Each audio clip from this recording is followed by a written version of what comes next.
before I get on to the corporate sector, let me just get on to the political parties. You've talked about what could go, what BJP does wrong, or what the BJP government does wrong at the center, or even the right wing does wrong. What about these single man band parties, right? Their image is of like, okay, Mamta heads TMC, it's be all and end all, right?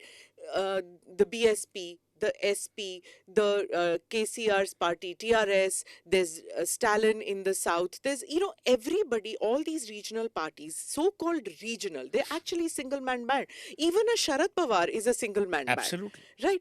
How? But in spite of that, they get elected. They don't even need a branding. That one person brand is enough. Isn't that a little bizarre? No, but you'll be surprised. Mamata Banerjee has a very strong brand within Bengal. Sharad Pawar is seen as the great Maratha. But you're right. These are not pan-national parties. Ironic as it may sound, the only pan-national party Congress, other than the BJP. is led by a guy who's better off sitting in a boat which he never has to row. And no pun intended on that snake ladder boat. But that's the tragedy. Yeah. The tragedy is that is the only pan-national party.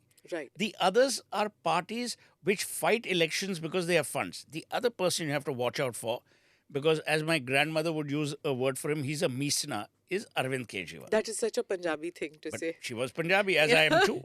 Okay. He is the biggest meesna that you have to watch out for two reasons. Number one, he's obviously got money. And now he's got 2 states under his belt. He understands the game. He has plied certain sections of the media with lots of advertising money. Yeah. And, that's what you've got to be worried about. Because he understands the game that is being played qua the media.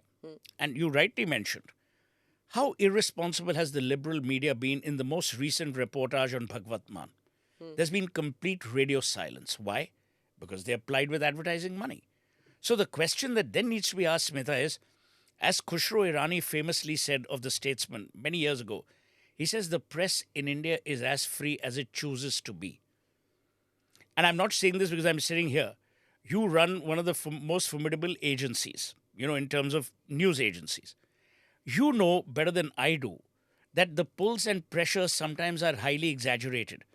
Sometimes television channels want to toe a particular line because they're looking for benefits which have nothing to do with news gathering. Someone may want land for a university. Someone may want land for this. Someone may want land for that. Yeah, if it's not a purely news-owned organization, then yes. I mean, and many channels, mind you, are owned by rice exporters, builders, politicians. So they have their own compulsions. That I agree.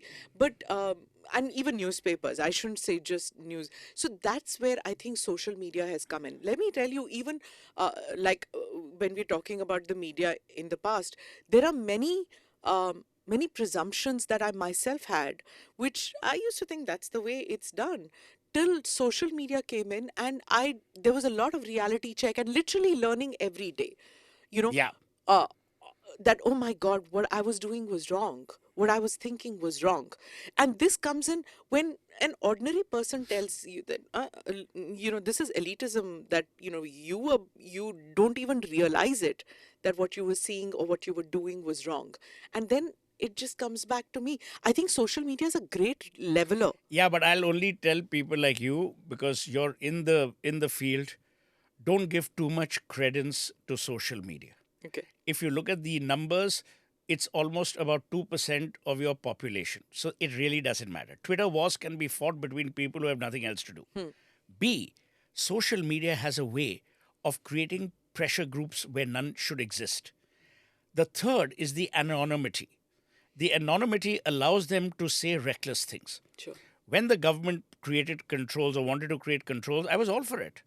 And someone said, oh, you're in for censorship? I said, I'm sorry. Platforms cannot be used to incite and create hatred. Platforms cannot be used to peddle fake news. Then there must be some mechanism of retribution.